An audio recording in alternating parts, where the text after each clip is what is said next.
हाय दोस्तों, आज मैं आपको एक कहानी बताने जा रही हूँ जिसका नाम है दो हंस। बहुत समय पहले की बात है। हिमालय में प्रसिद्ध मानस नाम की एक झील थी। वहाँ पर पशु पक्षी और हंसों का झुंड रहा करता था। उनमें से दो हंस बहुत आकर्षक थे और दोनों देखने में एक ही जैसे लगते थे, लेकिन उनमें से एक राजा था और दूसरा सेनापति। राजा का नाम धृतराष्ट्र था और सेनापति का नाम सुमुखा था। झील और हंसों की प्रसिद्धि चारों तरफ फैली हुई थी। वहाँ का गुणगान कई कवियों ने अपनी कविताओं में किया था, जिससे प्रभावित होकर वाराणसी के राजा को वह नज़ारा देखने की इच्छा हुई। राजा ने अपने राज्य में बिल्कुल वैसा ही झील का निर्माण करवाया और फूल पौधे, साथ ही स्वादिष्ट फलों के पेड़ लगवाए। उस झील में पशु पक्षियों का झुंड भी रहा करता था। वह बहुत ही सुंदर सरोवर बन गया, लेकिन राजा के मन में उन दोनों हंसों को देखने की इच्छा थी।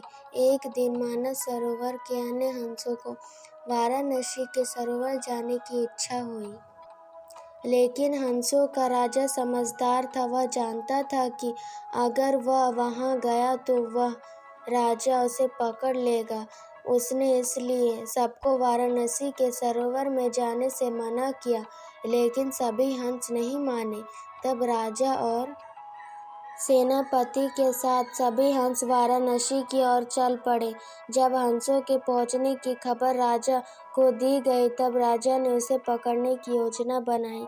एक रात जब सब सो गए थे, तो हंस को पकड़ने के लिए जाल बिछाया गया।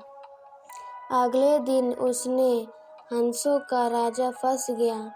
उसने तुरंत ही तेज आवाज लगाई। उसने सभी हंसों को उड़ने की अनुमति दी। सभी ने अपनी जान बचाने के लिए वहां से उड़ गए, लेकिन उनका सेनापति अपने स्वामी को फंसा देखकर उसको बचाने के लिए रुक गया। तभी वाराणसी के राजा के सेनापति वहां आए और देखा कि हंसों का राजा फंस चुका है और दूसरा हंस राजा को बचाने के लिए वहां खड़ा है।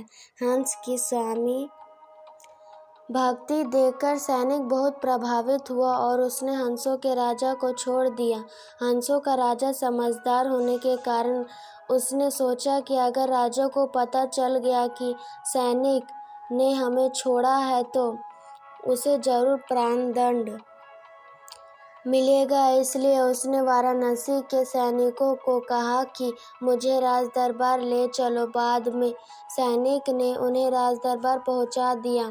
तब राजा ने पूछा, क्या हो रहा है? सेनापति ने पूरी बात बताई। बाद में राजा ने सैनिक को माफ कर दिया और दोनों हंसों को आदर के साथ वापस मानस झील तक पहुंचा दिया। इस कहानी से हमें यह सीख मिलती है कि हमें कभी भी अपनों का साथ नहीं छोड़ना चाहिए और हमेशा विपरीत स्थिति में उनकी मदद करनी चाहिए। इसी तरह अमेजिंग स्टोरीज के लिए हमारे चैनल को लाइक, सब्सक्राइब और शेयर जरूर करें।